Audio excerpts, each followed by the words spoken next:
One of Michigan's most heated debates will take a new turn tomorrow in Lansing. The Board of State canvassers, composing of 2 Democrats and 2 Republicans, vote on whether or not abortion rights will secure a spot on the upcoming ballot.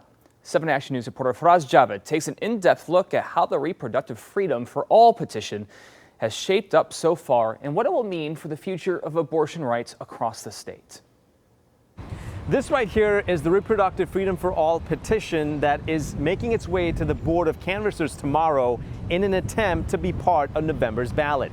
After exceeding the threshold of approximately 425,000 signatures, Darcy McConnell from Reproductive Freedom for All is hopeful that the petition's record of 750,000 plus signatures will help reform Michigan's abortion rights. Restore the protections that were lost when Roe v. Wade was overturned by the U.S. Supreme Court, but also to avoid reverting to a 1931 law. Michigan's 1931 law makes almost all abortions a felony, with no exceptions for rape or incest.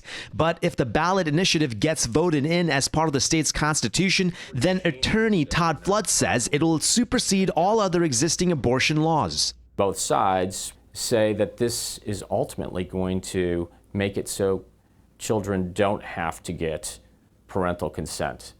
On the other side, the ambiguity of it is they want to make sure that there's no discrimination. Flood says while parental consent will be battled out in court, other issues like fetal viability and late-term abortion will be determined by medical doctors. But Kristen Polo from Citizens to Support Michigan Women and Children says voters should be concerned. There are 60 mistakes in the language of this proposed amendment. Polo highlights this line located in Article 1. The state shall not penalize, prosecute, or otherwise take adverse action against someone for aiding or assisting a pregnant individual in exercising the right to reproductive freedom. This abortion amendment would repeal health and safety standards that protect women, that it would allow non-doctors to perform abortions. But according to attorney Kate Mayotte, the language aims to prevent those involved in assisting with abortion from being prosecuted. If someone other than a qualified healthcare professional were to perform an abortion, they'd be guilty of practicing medicine without a valid license, which is already a felony in Michigan. Earlier this month, with a landslide victory, Kansas became the first state across the nation to vote in abortion rights as part of its constitution. And since Darcy is proud of the work being done here in Michigan, she is hopeful for a similar result. There was a poll that came out recently that 67% said they support protecting reproductive rights. They also identified this as the #1 issue facing the state. There may have been a record number of people to sign this, but I do not believe there are a record number of people who read it.